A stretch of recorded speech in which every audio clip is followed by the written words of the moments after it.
Switzerland, the idyllic, serene, pristine home to the Alps, a tourist delight.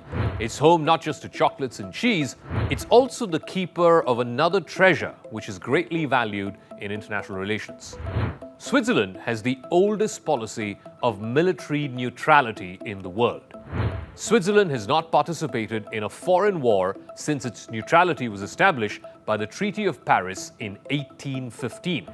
Switzerland did not join either of the two world wars. We'll get to that in 1 second, but Switzerland did not even join the United Nations for the longest time. Eventually, Switzerland became a member only in 2002. Basically because Bern was afraid that it will be forced to take positions in global conflicts. In fact, one of the reasons why the League of Nations, which is the predecessor to the United Nations, was established and headquartered in Geneva and not in any other country was because of Switzerland's neutrality. In fact, during the First World War, Switzerland sustained its policy of neutrality despite being caught in the middle. It shared land borders with two Central Powers, that's Germany and Austria-Hungary, and two of the Allied powers, that's France and Italy.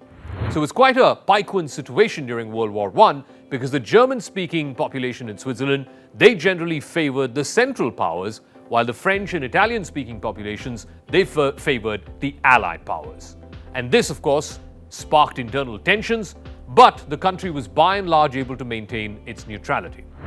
The Second World War was worse because Switzerland found itself completely surrounded by the Axis powers and by Axis-controlled territory for most of World War II. Nazi Germany, in fact, planned an invasion of Switzerland, and Switzerland had even made preparations for such an eventuality. At one point, Switzerland had mobilized over 800,000 soldiers.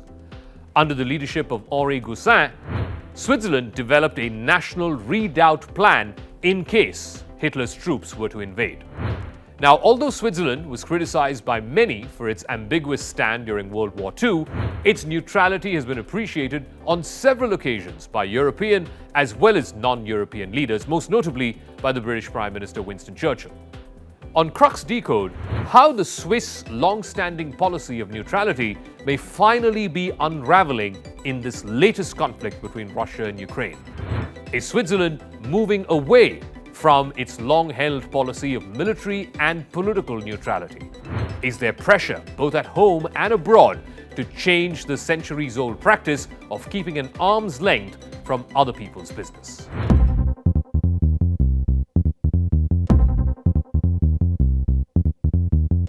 Swiss neutrality is one of the main principles of Switzerland's foreign policy, which dictates that the country not be involved in any armed or political conflict between other countries. The policy is self-imposed. It was designed to ensure external security as well as promote peace. But after Russian troops entered Ukraine on the 24th of February, Bern cited that neutrality when it initially refrained from imposing sanctions on Russia. All of Europe had completely bundled up and imposed heavy-duty sanctions against Russia, but for about 4 days, Switzerland held off. But eventually, the government in Bern buckled to international pressure. They imposed all the EU sanctions on Russia, and the most important one was it managed to sanction more than 200 wealthy Russian elite, all of whom had substantial wealth stashed up in Swiss bank accounts. Now, this move, which the Swiss government insisted was compatible with its neutrality status, was widely welcomed by the international community. In fact, it even earned a mention in US President Joe Biden's State of the Union address when he hailed that even Switzerland was with those who were striving to hold Moscow accountable. But inside Switzerland, many people complained that the country was throwing away its long-held principle of neutrality. It sparked outrage, particularly from the far right, which demands total neutrality both on the military and political fronts. The largest party in Switzerland, it's the populist right-wing SVP, or the Swiss People's Party, has threatened to push the issue into a referendum as part of the country's direct democracy system. The SVP has also lashed out at the Swiss government's efforts to gain a non-permanent seat at the United Nations Security Council. This party has warned that getting a non-permanent seat would torpedo Switzerland's long-held neutrality, to which the government has argued that if it is granted the seat in the elections that are due in June, it can simply abstain on many issues that cast a doubt on Switzerland's neutrality. More recently, Switzerland also rejected a request from Germany for the Marder infantry vehicle and the ammunition for these vehicles to be re-exported to Ukraine in a bid to help Ukraine fight in the conflict with Russia. Switzerland vetoed this proposal from Germany. Switzerland, in fact, makes the ammunition for these infantry vehicles, which is made by the German firm Rheinmetall. Swiss law, in fact, bars the re-export of ammunition into conflict zones.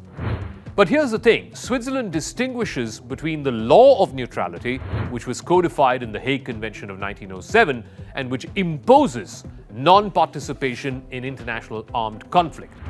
And then there is the policy of neutrality, that is self-imposed. The policy of neutrality is not governed by the law of neutrality, and its implementation is determined according to the international context of the moment. That is the explanation, the official explanation on the Swiss government website. There's also no legal bar as far as the policy is concerned, whereas the law in itself is binding.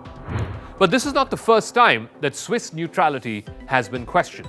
In fact, the Swiss had, for instance, given in to American pressure and secretly committed to respect the economic embargo against the Eastern Bloc countries. This was at the early part of the Cold War. It was finally agreed to in the Hodes-Linde Accord of 1951. That's not all. Switzerland also refused to join the international boycott of the apartheid regime in South Africa. In fact, by doing so, it allowed Switzerland to become an intermediary country in the gold trade. And that, of course, benefited Switzerland immensely to the tune of tens of billions of dollars. But there is something fundamentally different about this current conflict between Russia and Ukraine. It is the first major war to have erupted in continental Europe since the end of World War II. Most wars that have been fought in the last 75 years have been very localized conflicts. This one is a war that affects all of Europe in a way that we haven't seen anything do since the creation of the European Union. And sitting on the fence on this war is not quite an option. The Swiss would want to be seen as doing what they can in A, joining the Western sanctions to stop the autocratic coerciveness that we've seen from Vladimir Putin. Yet at the same time, they would also want not to deviate too much from this time-cherished policy of military and political neutrality. But in June, when the non-permanent elections happen for the non-permanent seat of the United Nations Security Council, and if and when Switzerland manages to get that non-permanent seat, then not taking positions, particularly on contentious global issues, will become that much harder. Abstentions are not always looked upon well by either side in a conflict. Ask India, for example. There are also long-standing principles like territorial integrity and sovereignty which should be non-negotiable.